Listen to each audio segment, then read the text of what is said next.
vis et travaille à Paris. Depuis 6 ans, j'ai utilisé le Polaroid et aussi j'ai retourné l'appareil photo vers moi. Et donc j'ai commencé une démarche plus autobiographique. Quand on cherche par un travail autobiographique, donc à se rapprocher du plus intime, de ses pensées les plus profondes, quand on cherche à parler de soi, de ses sensations, on se rapproche du plus universel. Ce qui m'intéresse dans toute ma démarche photographique, que ce soit ce sujet ou que ce soit d'autres sujets, c'est de capter quelque chose qui est invisible, capter le mouvement de la vie. Alors l'invisible, ce sont les relations entre les gens, entre les êtres, ce sont les relations entre soi et l'environnement, entre le corps, le paysage. Et quand on est à l'écoute de soi comme ça, en fait, on parle pour tout le monde. Le projet qui est présenté ici à Passepébiac a vu le jour dans un autre bout du monde pour moi, qui est l'île de la Tasmanie, au sud de l'Australie. La photographie accompagne ma vie, c'est-à-dire que j'ai emporté comme ça le Polaroid. Je n'avais jamais travaillé avec ce type de Polaroid, qui est je me suis souvenue que j'avais ce vieil appareil qui est le Polaroid Land. Et j'avais des films, et je suis donc partie rencontrer un homme. Isme, c'est une histoire d'amour.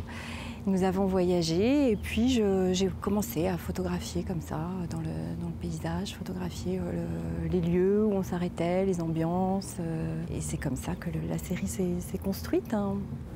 Isthme, ce nom est venu pour cette série alors qu'on visitait l'isthme de Bruny Island. C'est comme ça 2 îles rejointes par une bande de terre. Ça symbolisait la rencontre. Donc chaque personne est une île.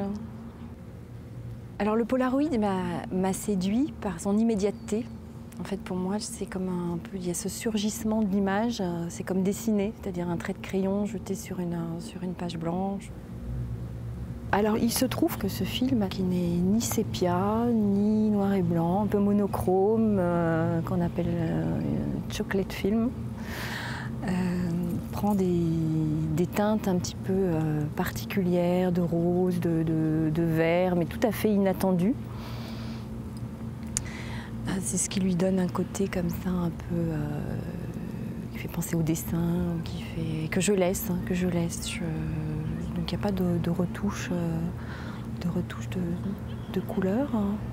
Et la surface fait penser au papier dessin. Et ma façon de photographier avec cet appareil de manière tout à fait spontanée, en réaction au lieu, en réaction aux gens, à ce qui se passe, permet d'aller plus profond en soi. Ça permet un surgissement de quelque chose de très intérieur, de très intime.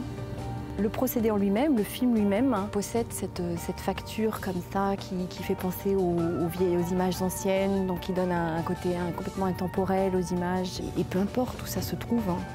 Donc en fait, ça pourrait être partout et tout le monde. Donc tout le monde se retrouve dans cette histoire.